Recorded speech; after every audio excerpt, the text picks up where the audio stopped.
দেখলে কটাই হলো বসতে। আমার বরের বাড়ি হচ্ছে হুগলি, দুটো হুগলি হলে থেকে কি গায়ে করতে? বসে পড়, বসে পড়। এখানে বসবো।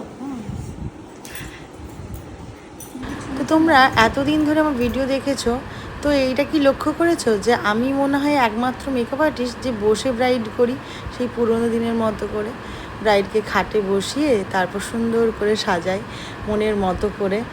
কারণ কি জানো তো, আমার না ব্যাক পেনের সমস্যা আছে, আর সেটা ছেলে হওয়ার আগে থেকেই ছিল, আর ছেলে হওয়ার পর তো স্বাভাবিকভাবে বেড়ে গেছে। তো আমার ওটাতে সুবিধে হয়, আর হেয়ারের সময় আমি দাঁড়িয়ে করি। তো আর বেস মেকআপের ক্ষেত্রে আমার একটু কম সময় লাগে, সেটা আমার সাথে যারা যায় তারা তো জানেই। তাই খুব একটা বেশি সময় ধরে যে আমি বসে কাজ করতে পারি তাও নয়, অনেকটাই সময় ম্যাক্সিমাম যেটা যদি সময় ধরি তাহলে কিন্তু সেটা দাঁড়িয়েই করতে হয়।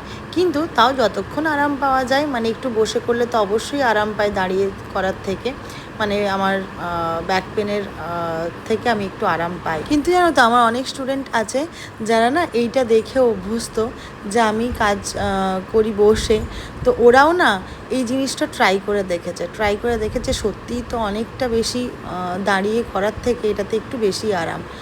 তো আমার ম্যাক্সিমাম স্টুডেন্টদের কি দেখবে, প্র্যাকটিসের সময় হোক আর রিয়েল ক্লায়েন্ট করার সময় হোক, ওরা কিন্তু বসে করে ম্যাক্সিমাম, সবাই না, সবার হাইট অনুযায়ী সুবিধা অসুবিধার ব্যাপারটা আছে। যারা একটু লম্বা হয় তাদেরই বেশি ঝুঁকে কাজ করতে অসুবিধা হয়।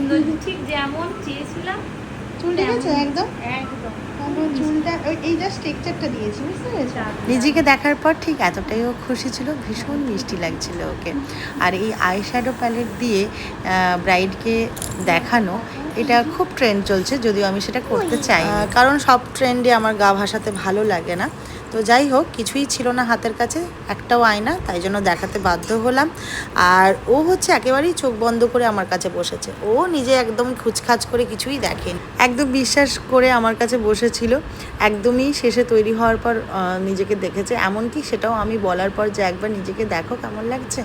তো দেখার পর ও ভীষণ খুশি, আর সেটা তো দেখতেই পেলে। তোমরাও জানিও ওদেরকে কেমন লাগছিল, ওদেরকে মানে ব্রাইডকে করার পর দিদিকেও করেছিলাম ওর, তো সেটাও জানিও। ভালো লাগলে অবশ্যই লাইক কমেন্ট শেয়ার করে দিও। চলো টাটা।